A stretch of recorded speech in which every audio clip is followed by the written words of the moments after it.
The pen trembled in Sarah Mitchell's hand as she stared at the divorce papers spread across the mahogany conference table. 10 years of marriage, reduced to legal jargon and dotted lines. Her mascara had long since run down her cheeks, creating dark rivers that stained the collar of her cream blouse. Across from her sat Daniel, the man who'd once promised her forever, now looking anywhere but at her face. She signed. The scratch of pen on paper sounded like the final nail in a coffin. What none of them knew, not her soon-to-be ex-husband, not his smirking attorney, not even her own lawyer, was that Sarah's phone, face down on the table, had just received an email that would turn this room into a monument to their regret. But I'm getting ahead of myself. Let me take you back to where it all began. 3 months earlier, Sarah Mitchell believed she was living the American dream. She and Daniel had met at Northwestern University 12 years ago. She was studying art history, he was in pre-med. They were the couple everyone envied. Attractive, successful, seemingly perfect.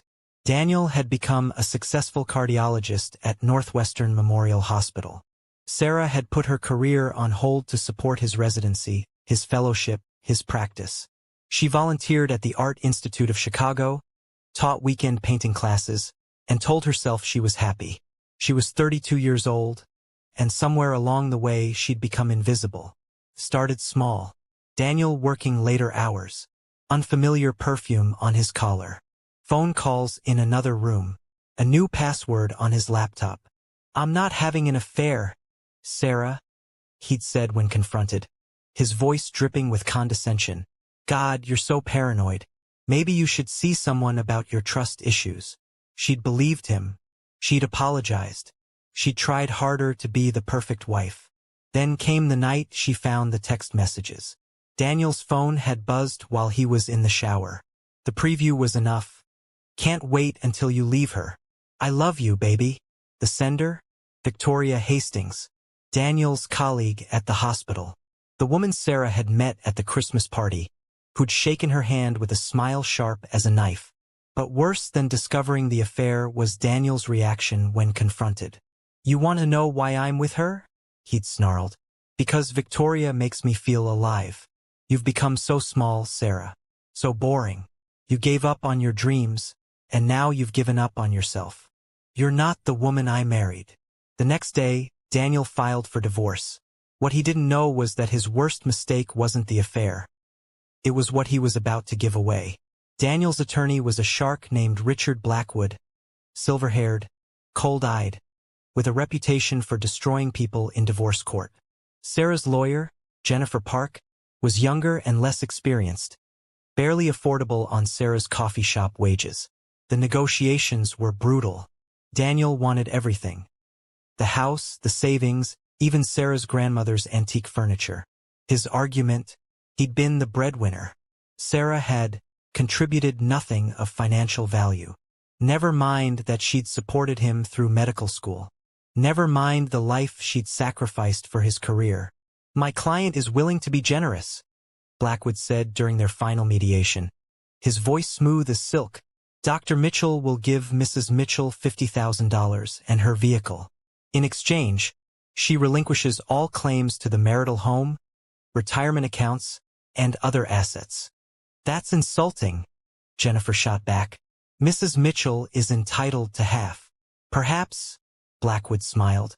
"But Dr. Mitchell is prepared to testify about Mrs. Mitchell's unemployment, her lack of contribution, and her unstable emotional state. If this goes to court, Mrs. Mitchell, you will leave with far less." Victoria had been there too, sitting in the waiting area, perfectly dressed, hand resting on her flat belly, pregnant. Of course she was. Daniel was getting his fresh start. Sarah was getting erased. 3 months of this had worn her down. She was living in her best friend Nicole's spare bedroom, working part-time at a coffee shop, exhausted. So when Blackwood presented the final papers that gray October afternoon, Sarah simply asked, "Where do I sign?" "Sarah, are you sure?" Jennifer whispered, "We can still fight. I just want this to be over." But Daniel was about to discover that over meant something very different than he thought. The conference room at Blackwood and Associates had floor-to-ceiling windows overlooking downtown Chicago. A power move, reminding Sarah of everything she was losing access to. Daniel sat across from her, checking his Rolex. Let's make this quick. I have surgery at 4. Always somewhere more important to be. Blackwood laid out the papers. Sarah's hand shook as she began initialing, her tears falling onto the expensive paper. Her phone buzzed on the table, face down, but she ignored it. And here's the final page, Blackwood announced. Once you both sign, we're done. Sarah looked at Daniel one last time, hoping to see regret, sadness, anything. But he was looking at his phone, probably texting Victoria. She signed. Sarah Elizabeth Mitchell. It's done, Blackwood said, gathering papers with practiced efficiency. Congratulations on your amicable separation. Amicable. Sarah almost laughed. Daniel stood immediately, already moving toward the door. I'll coordinate picking up my things this weekend. Daniel, Sarah called out, her voice breaking. He paused but didn't turn. Did you ever really love me? The silence stretched forever. Finally, he looked back, his expression almost pitying. I thought I did. But honestly, Sarah, I think I just loved the idea of you. Then he was gone. Sarah sat frozen, drowning in those words. Her phone buzzed again. Insistent. Multiple notifications in rapid succession. With trembling hands, Sarah flipped it over. 17 missed calls. 8 voicemails. Dozens of texts. All from the Art Institute of Chicago. And 1 email, marked urgent. Authentication results for Carson collection. Immediate action required. Jennifer leaned over, concerned. Sarah? What is it? Sarah's fingers fumbled opening the email. The words swam before her eyes. Dear Ms. Carson, Mitchell. The authentication process for your grandmother's paintings has been completed and verified by international experts. We can now confirm with absolute certainty that 3 paintings in your possession are original works by Mary Cassatt, Berthe Morisot, and Marie Bracmond. The combined estimated value at current market rates is between $18 to $24 million USD. This represents one of the most significant discoveries of Impressionist-era paintings by female artists in the past decade. The phone clattered onto the table. $18 to $24 million. The paintings. Her grandmother's paintings that had been gathering dust in their attic. The paintings Daniel had hated, called old lady art. Refused to let her hang in the house. The paintings she'd sent for authentication 2 months ago, hoping to get maybe a few $1,000s. Then forgotten about amid the chaos of divorce. Oh my God, Jennifer whispered, reading over her shoulder. Oh my God, Sarah. What is it? Blackwood's voice cut through the fog. Sarah looked up at him, then at the divorce papers. Papers she'd just signed giving up her claim to marital assets. But these paintings weren't marital assets. They were her inheritance. Her separate property. Property Daniel had no claim to. Property worth $20 million. Nothing, Sarah heard herself say, her voice strangely calm. It's nothing important. And in that moment, Sarah realized something terrifying and beautiful. She had just signed the divorce that saved her life. If you're on the edge of your seat right now, hit that subscribe button, because what happens next completely destroys everyone who underestimated her. Jennifer grabbed Sarah's arm the moment Blackwood left. Do you understand what this means? Tell me I'm not hallucinating. Those paintings are your separate property. Inherited assets don't become marital property in Illinois unless commingled. Did Daniel ever contribute to their maintenance? Restoration? No. He didn't even want them in the house. They've been in the attic since my grandmother died, untouched. Then they're yours. Completely yours. He has zero claim. Sarah felt laughter bubbling up. Laughter mixed with tears. I just signed away $50,000 and my car. While sitting on $20 million. While sitting on $20 million, Sarah repeated. Oh God, Jennifer. What do we do? Jennifer's eyes gleamed. We wait. We don't say a word until the divorce is final. If you reveal this now, he might try to delay proceedings, claim fraud, muddy everything. But once it's final, there's nothing he can do. They spent the afternoon at Jennifer's office, calling the Art Institute, arranging secure vault storage, building documentation. It was ironclad. Daniel had never touched these paintings, never cared about them, never contributed a dime to their care. Sarah went home, to Nicole's spare bedroom, and sat in silence, her mind racing. 30 days until the divorce was final. 1 month of secret-keeping. But secrets in Chicago's tight-knit social circles don't stay buried for long. It took less than a week for her entire world to explode. The Art Institute couldn't contain their excitement.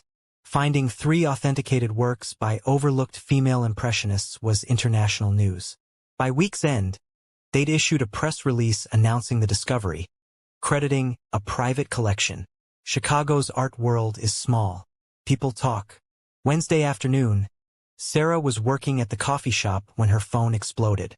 Calls from unknown numbers, news outlets, art dealers, investment advisors, and then Daniel. She let it go to voicemail. "Sarah, it's me. I just heard something about paintings? Call me back. This is important." The next message was less polite. "Sarah, pick up your goddamn phone. If there are valuable assets that weren't disclosed, that's fraud. My attorney is going to." She deleted the rest. By Thursday, Daniel showed up at Nicole's apartment, pounding on the door, his face red, his expensive suit rumpled. Nicole called the police and threatened a restraining order. By Friday, the Chicago Tribune ran the story. Local woman's inheritance includes multi-million-dollar art discovery. Anyone who knew Sarah's grandmother could connect the dots. Saturday morning, 8 days after signing the papers, Richard Blackwood himself called. "Mrs. Mitchell." His smooth voice had lost its condescension, now edged with barely controlled fury. "We need to discuss your recent windfall." "I don't think we do, Mr. Blackwood. The divorce papers are filed. The waiting period is nearly over. You withheld assets during discovery. I withheld nothing. Those paintings were sent for authentication before proceedings began. I had no knowledge of their value when I signed. Furthermore, they're inherited property that remained separate throughout my marriage. My husband never contributed to their care. He actually hated them." Silence. Sarah could almost hear Blackwood's legal mind scrambling for a loophole. "This isn't over," he finally said. "Actually," Sarah replied, "I think it is." She hung up before he could respond, then sat on Nicole's couch and let out a breath she'd been holding for a year. But the real fallout was only beginning. The legal letters arrived like clockwork. Daniel had hired a whole team now, trying everything. The paintings should be marital property because they were stored in the marital home. Sarah acted in bad faith by not disclosing potential value. Daniel's income paid for the climate-controlled attic, so he contributed to preservation. Jennifer demolished every argument with surgical precision. Your client had numerous opportunities to include these paintings in asset discussions. He chose not to because he deemed them worthless. His failure to recognize value does not entitle him to it retroactively. But Daniel wasn't the only one with regrets. Richard Blackwood had been reprimanded by his firm's partners. He'd pushed for a quick settlement, assured them it was open and shut. Divorced woman with no career, easy pickings. Now his firm faced potential malpractice claims. Victoria was having regrets too. Nicole heard through the hospital grapevine that she and Daniel fought constantly. The fairy tale romance was crumbling under Daniel's fury and obsession. Victoria thought she was getting a successful doctor. Instead, she got a man consumed with bitterness, hemorrhaging money on legal fees, making their lives miserable. The hospital board started watching him. Colleagues whispered. He was distracted during procedures, short-tempered with staff. Even Daniel's parents called Sarah to apologize. "He's making himself sick over this," his mother said through tears. "The hospital is concerned." "Sarah, is there any way to make peace?" Sarah was kind but firm. "Mrs. Mitchell, Daniel had peace. He had a wife who loved him. He chose to destroy that. What he's feeling now isn't mine to fix."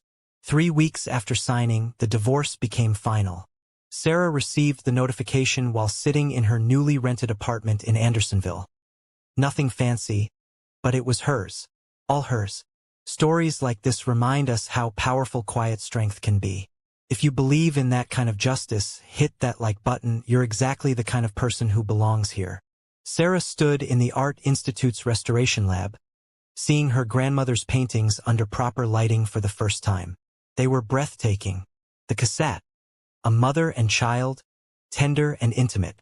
The Morisot, a landscape full of light and movement. The Brackman, a still life vibrant with color and life. Your grandmother had an incredible eye, Dr. Elena Morrison said. These are museum quality. We'd love to exhibit them. My grandmother always said female artists deserve to be seen, Sarah murmured. She'd love that. And you? What would you love? Sarah had thought about this constantly. The money was life-changing. She could never work again. But what she wanted surprised her. I want to finish my degree, get my master's in art restoration, work with pieces like these. Dr. Morrison smiled. We have one of the best programs in the country, and I suspect your application would be very favorably reviewed. Sarah started writing too. A blog called Invisible Women, about overlooked female artists and overlooked women in general, about the art of becoming visible again. Within weeks, thousands followed. Women who'd lost themselves in relationships, careers, expectations. Women finding their way back. But Daniel couldn't let it go. 6 months after the divorce, he was still spiraling. The hospital had placed him on administrative review after 2 incidents of poor judgment during procedures. Victoria had moved back to her parents' house, tired of his obsession. His legal fees had drained half his savings. And then came the night that would seal his fate forever. Sarah almost didn't go to the gallery opening at the Art Institute. But Jennifer convinced her. You have every right to be there. Don't let him take that from you. She wore a simple black dress, her hair cut in a sharp bob that made her look sophisticated and powerful. She'd been working with a therapist, rebuilding her confidence. Tonight felt like a test. She was studying a modern piece when she felt him approach. Sarah.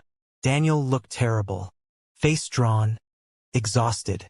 His expensive suit hung differently on his thinner frame, like he'd lost his shine.